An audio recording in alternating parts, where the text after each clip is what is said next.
I never thought I'd learn an entire language through touch. Not until I met Luke, anyway. The first time his fingers moved over my skin, spelling out words I'd never even considered. I was half in shock and half terrified I'd mess it up and embarrass myself. But honestly, it felt like something electric was happening. Like my body was suddenly tuned to a frequency I didn't know was missing. Let me back up a bit. I'm Jake, 27, working a pretty typical 9 to 5 in marketing. My world was mostly emails, coffee breaks, and weekend beer with friends. Nothing fancy, nothing out of the ordinary. I never had much exposure to the deaf community, or sign language for that matter. It was this weird, invisible gap in my life that I just never thought to explore until a random twist led me to Luke. Luke was a sign language interpreter. I met him at a mutual friend's birthday party a couple months ago. Tall, with these intense green eyes that seemed to hold a calm kind of confidence, and always a slight smile playing on his lips. He was the kind of guy who looked like he knew exactly who he was and where he was going.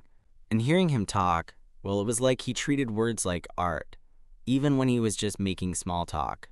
We started chatting mostly about music and traveling, and then, out of nowhere, the conversation shifted to sign language. Honestly, I was curious, but also pretty clueless. That's when Luke surprised me. Instead of just explaining, he offered to teach me a few signs right then and there. Now here's the thing. Most people would just show you the signs with their hands in the air.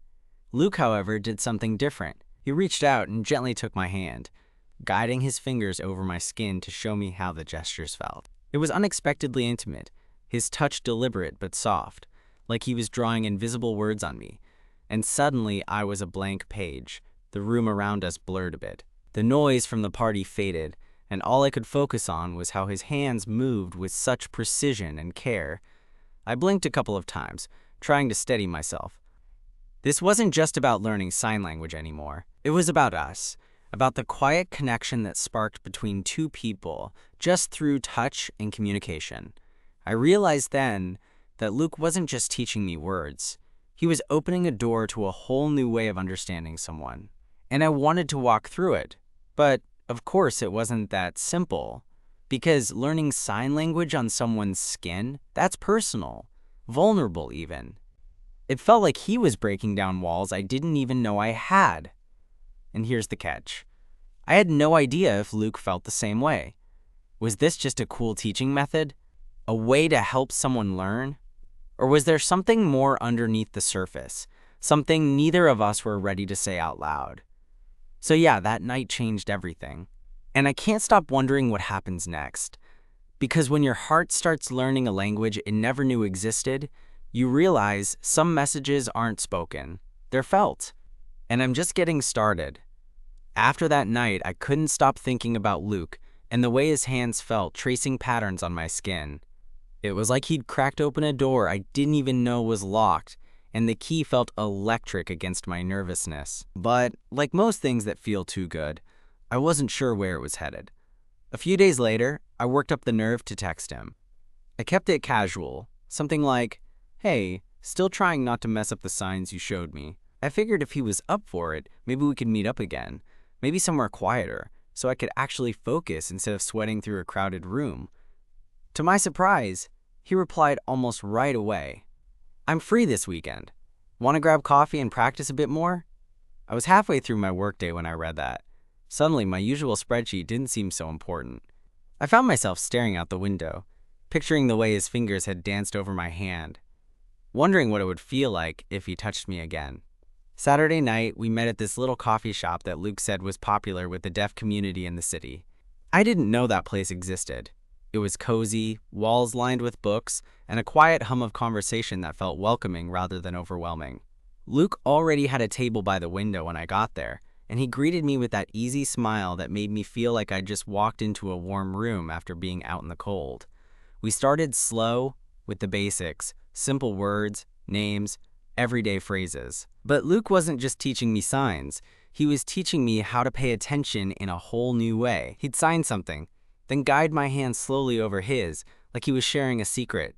Every time, I could feel this little spark, like electricity passing between us, grounding me. At one point, he signed "friend" and then traced the sign over the back of my hand. He looked at me with these calm eyes, soft but curious, like he was waiting for something. I swallowed, feeling my heart thump awkwardly. Was this more than just a lesson? I tried to keep it casual. "So, how'd you learn to be an interpreter?" I asked, hoping to shift the focus a bit. Luke shrugged, his smile fading just enough to make me feel like he was opening up. "It's part of my life. My parents are deaf, so it's been natural for me. But I didn't realize how much I loved it until I started working professionally. Being able to connect people, give voice to those who don't have one in a room, it's powerful." There was something in the way he said that, proud but humble. I nodded, genuinely interested. That makes sense. I mean, it's really cool how you can communicate so much without saying a word. He laughed softly. "Yeah, it's funny how much we miss when we just listen with our ears." We fell into a rhythm after that, me signing, then him correcting gently, with his hands moving over mine like a dance.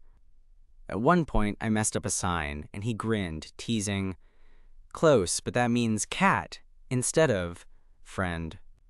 His finger flicked lightly over mine, and I caught myself smiling like an idiot.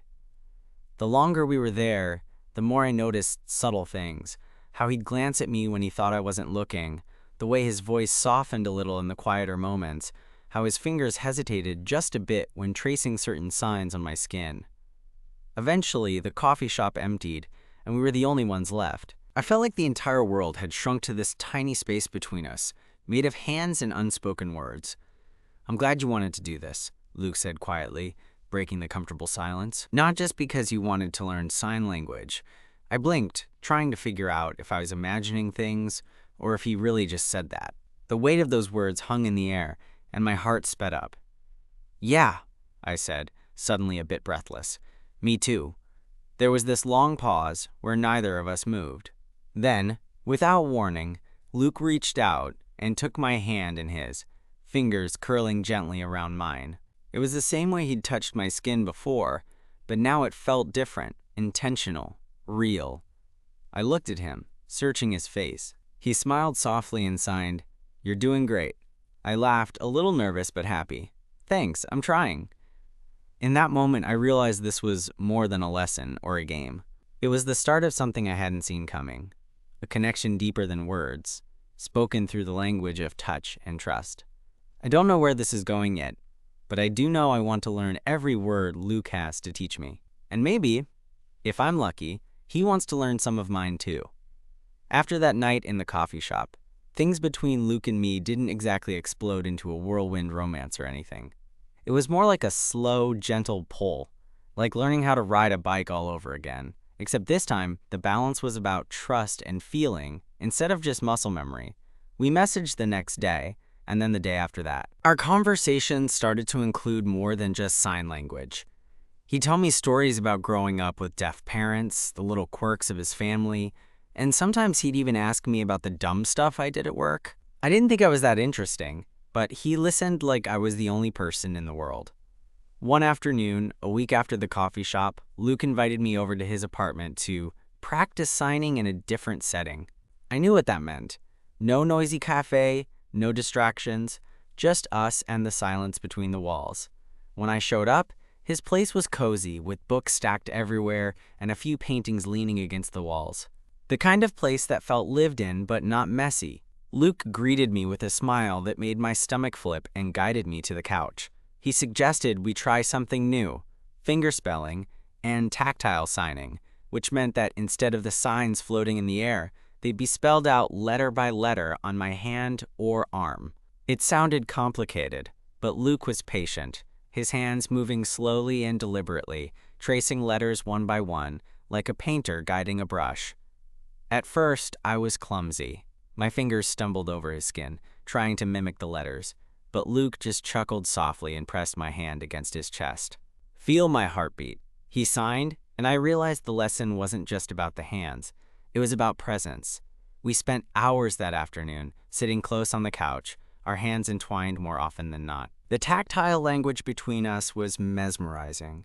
Sometimes his fingers would linger on my wrist or slide gently along my forearm when he was spelling out a word. and each touch felt like a secret code designed just for us. Somewhere in the middle of all that, Luke paused and looked at me with those calm eyes. "Jake," he signed slowly, fingers delicate against my skin, "you're different. You want to understand more than just the signs." I swallowed hard. "I don't want this to be just about learning sign language," I admitted, voice barely above a whisper. "I want to know you." His smile deepened, and his fingers moved to trace the shape of my jaw gently. "Me too." He signed. That moment hung between us, tender and electric. I could feel the heat rising in my cheeks, my heart pounding like I was about to take some kind of leap. I reached out and brushed my thumb over his knuckles, feeling the warmth of his skin through the faint fabric of his sleeve. "Can I kiss you?" I asked, unsure if words or signs were better for that. Luke's grin was his answer, and without another word, we closed the distance between us. The kiss was soft at first, tentative and new. But as the minutes passed, it grew warmer, more urgent. His hands moved over my arms, fingers playing patterns that I could almost translate without thinking. Afterwards, we sat back, still holding hands, the silence between us comfortable and full. "I've never felt anything like this," I confessed. "Like I'm finally hearing something I've been missing all along." Luke nodded, resting his head lightly against my shoulder. "Communication isn't just words. It's touch, trust, and sometimes the spaces between." That night, as I left his apartment, the city felt different, somehow quieter, like I was tuned into a frequency I'd never noticed before. I wasn't just learning a language. I was learning how to connect with someone in a way that felt deeply real. In the days that followed, we kept meeting. Sometimes for lessons, sometimes just to hang out and talk without needing words. Luke showed me how to sign simple things like, "Good morning," "Thank you," and "I like you," each phrase a small milestone in our growing closeness.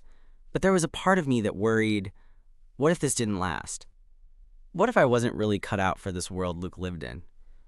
I didn't know much about deaf culture or the challenges Luke faced daily. Sometimes I felt like an outsider trying to fit into a puzzle I didn't fully understand. One afternoon, I brought up my fears, fumbling with my hands as I tried to sign. Luke caught my uncertainty and gently squeezed my hand. "It's okay to be afraid," he signed, "but love is about learning together." That's when I realized this wasn't just about me learning sign language or Luke teaching me.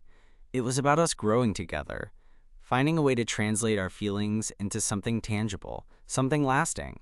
So here I am, still stumbling over signs, still nervous every time his hands touch mine, but more certain than ever that this unexpected language we share might just be the most important one I'll ever learn. And honestly, I wouldn't trade it for anything. A few weeks into this whole thing, I started realizing that learning sign language from Luke wasn't just about communication. It was reshaping how I saw the world. The way he moved, the way his hands told stories, made me notice things I'd always taken for granted, like how much silence could be filled with meaning, or how a single gesture could carry a whole sentence's worth of emotion. It was kind of humbling. One Saturday, Luke invited me to a deaf community event downtown. I was nervous as hell. I didn't know what to expect, and honestly, I was afraid I'd embarrass myself or say the wrong thing. But when I arrived, Luke was waiting outside, his familiar calm smile easing some of my anxiety. "This is my world." He signed as we walked in together, fingers gliding over my palm. Inside, the room was alive with chatter, signs flying fast in a way that made my head spin a little. But there was also this warmth, this feeling of belonging. People greeted Luke with hugs and laughter, their faces lighting up in a way that made me realize how tight-knit this community was. Luke introduced me to a few friends who were patient and kind, encouraging me to try signing with them. They didn't expect perfection, just effort. And so I fumbled through conversations about music, movies, and food, laughing at myself when I mixed up signs or missed subtle facial expressions that completely changed the meaning. At one point, a guy named David, a fellow interpreter, signed something to Luke and then pointed to me, signing, "He's learning fast." Luke squeezed my hand, pride shining in his eyes. That small moment felt huge. I wasn't just some outsider anymore. I was part of something. After the event, as we walked back to the subway, Luke reached out and brushed his fingers along my arm, spelling out a word on my skin. Proud. I tried to respond the same way, but my fingers tripped over the letters awkwardly. Luke laughed softly and caught my hand again. It's okay, he signed. You're doing better than you think. That night, lying in bed, I thought about how much had changed in such a short time. Learning Luke's language was like learning a new way to love, not just him, but the whole idea of connection beyond words. Still, there was a shadow lurking in the back of my mind. Luke's life wasn't just about signing and teaching. It was complicated. One evening, after a particularly long day at work, I asked him about it. We were sitting on his couch, hands intertwined, the kind of quiet moment that felt safe. I want to know everything, I said, voice low. What's it like for you, really, being part of two worlds, the deaf community and the hearing one? Luke sighed and ran a hand through his hair. It's a balancing act. He signed slowly. Sometimes I feel like I'm standing between two places and not fully belonging in either. My parents are deaf, but I'm hearing. I interpret for them, for others. But sometimes it's lonely. People don't always understand the layers. I nodded, wanting to say something more profound, but realizing that sometimes the best thing was just to listen. You've opened a door for me, he added, tracing small circles on my palm. Not just with language, but with trust. And that means more than I can say. I squeezed his hand. I'm here. I want to learn it all. With you. A few days later, Luke surprised me with tickets to a play, performed entirely in sign language. It was unlike anything I'd seen before. Every gesture, every expression carefully choreographed, telling a story that didn't need words. Sitting beside him, watching the actors move, I felt a connection I couldn't explain. After the show, Luke turned to me and signed, "This is home." I smiled, feeling the truth of it deep in my chest. But just as things seemed to be falling into place, life threw a curveball. Luke got called in for an emergency interpretation gig for a family dealing with some tough news.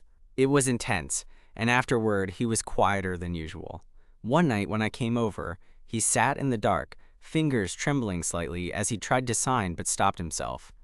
"I'm sorry," he said finally, voice raw. Sometimes, the weight of others, pain is hard to carry. I moved closer, resting my hand over his. You don't have to carry it alone. That moment made me realize that love wasn't just about the easy parts. It was about holding space for someone when the world was heavy. It was about learning a language of empathy and patience, as much as words or signs. As Luke and I navigated this new territory, I found myself more drawn to him than ever. Every touch, every lesson was a step deeper into something real, something I never expected but now couldn't imagine living without. And honestly, I'm excited to see where this language of hands and hearts takes us next. Because with Luke, every sign is a promise, and every touch is a story waiting to be told. The days after that night, Luke opened up about the heaviness he carried felt different. I noticed a new shadow behind his usual calm, like he was carrying something invisible but incredibly heavy. I wanted to help, wanted to be the kind of person he could lean on, but I wasn't sure how. I'm not fluent in sign language yet, and honestly, I wasn't sure there was a perfect way to reach someone when they're wrapped up in their own storms. One afternoon, I showed up at his apartment, unannounced, hoping to just be there for him. When Luke opened the door, his eyes looked tired but softened the moment he saw me. No words, just a small smile and a gesture that said, "Come in." That was enough. We sat on the floor, back against the couch, knees almost touching, the silence between us, comfortable but thick. He reached over and traced slow patterns on the back of my hand, fingers moving in a way I'd come to recognize as both soothing and intimate. I rested my head on his shoulder, letting the quiet speak for us. After a while, Luke signed, "Thank you for being here." I smiled and squeezed his hand. Always. That night, I realized that sometimes support doesn't come from fixing things or having the right words. It comes from presence. Just being there, letting someone know they're not alone, even when the weight feels unbearable. A few days later, Luke invited me to join him on an interpreting job. He thought it might help me understand the layers of his life better. I was nervous. This was a serious setting, and I worried I'd be in the way. But Luke insisted, saying, "You'll see how much this means to me." The appointment was at a hospital, and the family was deaf, waiting for critical news about their loved one. Watching Luke work, I was struck by how carefully he chose every sign, every expression. It wasn't just translation, it was emotion, empathy, connection, all flowing through his hands. Afterward, Luke looked exhausted but fulfilled. On the way back, he reached over and laced our fingers together, a silent thank you that meant more than words. That day, I understood something profound. Luke's job wasn't just a career, it was a calling. And being part of his world meant accepting all its weight, its beauty, and its challenges. Our relationship deepened in ways I hadn't expected. We found ourselves communicating without words more often, through touch, through gestures, through the quiet moments that carried more meaning than spoken conversations ever could. He taught me how to sign "I love you" in a way that felt like a secret between us, fingers tracing the letters gently over my skin. One evening, as we sat on his balcony watching the city lights flicker, Luke signed slowly, "I'm scared sometimes." I took his hand and looked him in the eyes. "Me too." He smiled softly, his fingers tracing the familiar patterns on my skin. "But with you, it's easier." That honesty made everything feel fragile but real, a balancing act between fear and hope. Then came the moment I wasn't sure was coming. Luke invited me to meet his parents. I was terrified. Meeting the family of someone you care about is daunting enough, but theirs was a whole different world. I worried I'd stumble over cultural nuances, say the wrong thing, or worse, make Luke feel embarrassed. The day arrived, and Luke was calm but focused as we drove to his parents' house. When we got there, his mom greeted me with a warm smile and immediately slipped into sign language. Luke translated for me, but there was something beautiful about the way they communicated, a language layered with love and history. His dad was quieter but gave me a nod that felt like approval. We spent the afternoon sharing stories, laughing, eating homemade food, and, most importantly, signing.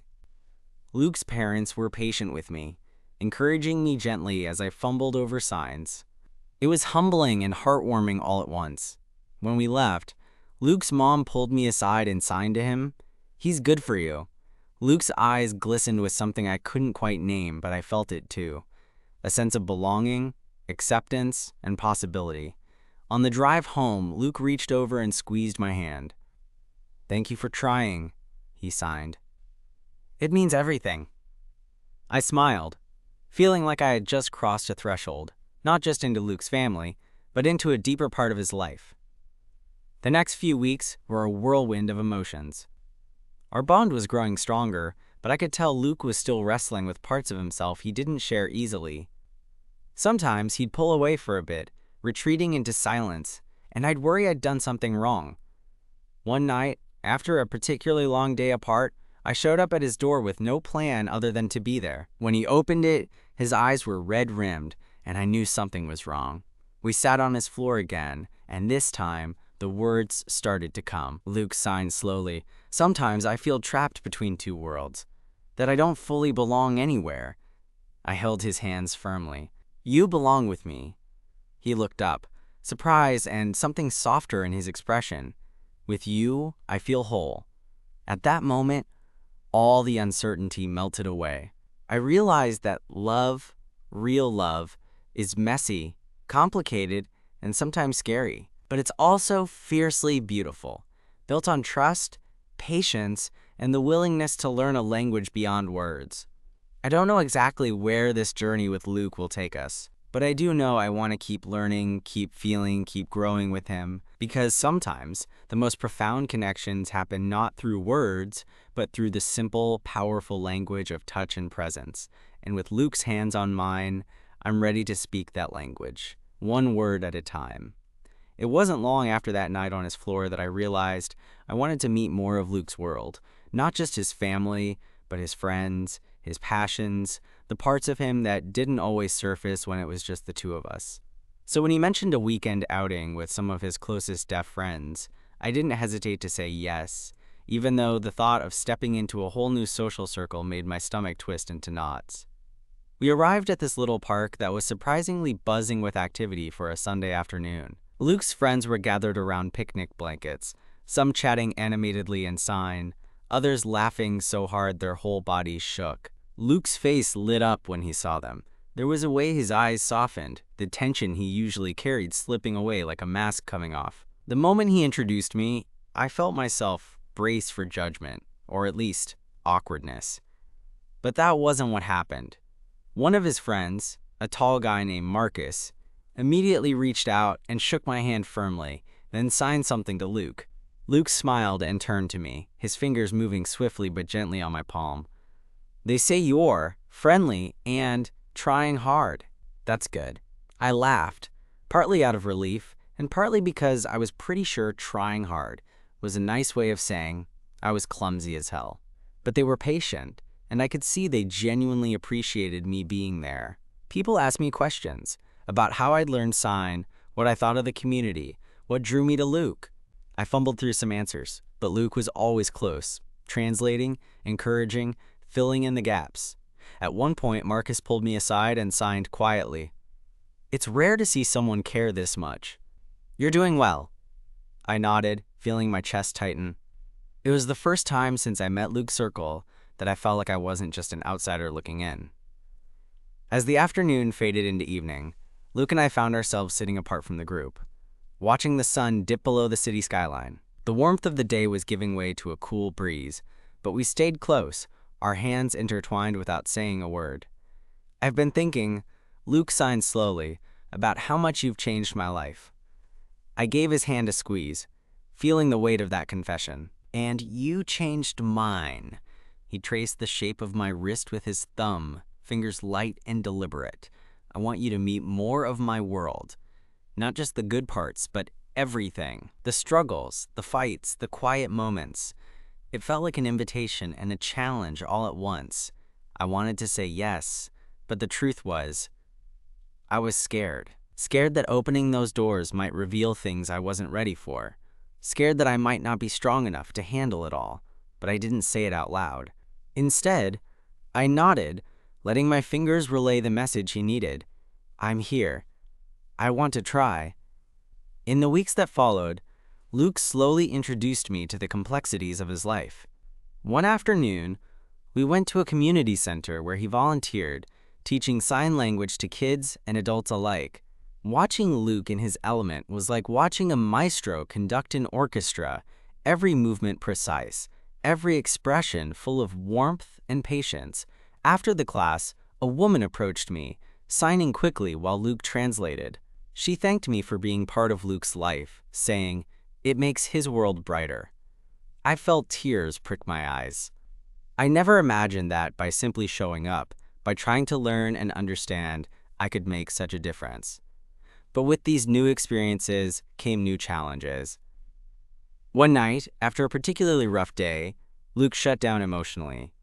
He pulled away from me, retreating into a silence that felt almost physical. I wanted to reach out, to break through the wall, but he wouldn't let me. I sat beside him on the couch, fingers hovering over his arm, hesitant. Finally, he signed, "Sometimes it's too much. The world, the weight. I don't want to drag you down." I shook my head firmly, tracing the sign for no on his skin. "You're not dragging me anywhere. I'm here for all of it. The good, the bad, the messy." He looked at me then, eyes searching, vulnerable. "Are you sure?" "More sure than anything," I whispered. That night, our hands spoke more than words ever could. His fingers moved slowly across my skin, spelling out stories of fear, hope, and a longing for something steady. I responded in kind, letting my touch be a promise. Love, I realized, wasn't just about the easy moments or the laughter. It was about holding each other through the dark, messy bits too. One afternoon, as we sat on his balcony drinking coffee, Luke suddenly turned to me with a shy expression. He signed, "I want to teach you something new." Curious, I watched as his fingers began to spell out a phrase on my palm. It took me a moment to realize what it was. "Will you be my boyfriend?" My heart slammed against my ribs. I'd never been asked that way before, in a language that felt so intimate and deeply personal. I smiled, fingers trembling as I signed back. Yes, I'd like that very much. He laughed softly, relief and joy brightening his gaze. Then, without hesitation, he leaned in and kissed me, hands still entwined like two people holding on to something precious. That moment felt like the start of everything, the first real step into a future where words weren't always necessary, but connection was everything. There's so much more ahead of us, I know that. Challenges, learning curves, moments of doubt. But with Luke's hands guiding mine and his heart open to me, I'm ready to face whatever comes. Because sometimes the most profound love stories aren't told with words. They're spelled out slowly, carefully, finger by finger, on the skin of someone who's willing to learn. Months pass like this, slowly but surely, with Luke and me learning each other's rhythms, both in language and in life. The way his hands moved on mine became a kind of quiet poetry, one that said more than voices ever could. Our relationship wasn't without its bumps. There were days when I felt like I still didn't fully understand the world he navigated, and days when Luke wrestled with that feeling of being caught between two places. But every time we hit a rough patch, we came back to the basics: presence, patience, and touch. One chilly evening, we found ourselves back at that same coffee shop where it all started. The familiar hum of conversations, the scent of espresso swirling in the air, it felt like coming home. We sat close, hands intertwined, and Luke reached out to trace a sign on my palm. This time, it wasn't a lesson or a question. It was a simple, tender message. Thank you. I smiled, my heart full. For what? For trusting me. For learning my world with me. I squeezed his hand gently and signed back. Thank you for opening the door. There was a comfortable silence, and then he leaned in, forehead resting lightly against mine. No words needed. We just existed there, connected in a way that felt both fragile and unbreakable. I thought back to the first time he taught me words on my skin, how that touch sparked something unexpected and electric. Now, it wasn't just about language, it was about a deeper kind of understanding. A love built on more than words, built on patience, on vulnerability, and on the courage to be seen fully. As we sat there, I realized something important. Love isn't always about grand gestures or perfect moments. Sometimes, it's about the quiet things. The fingertips brushing softly, the shared silence, the bravery of learning a new language, one careful letter at a time. Luke smiled, fingers still resting on my skin, and I knew that whatever came next, we'd face it together. Because we had already learned the most important word of all, connection. And that word, it needed no translation.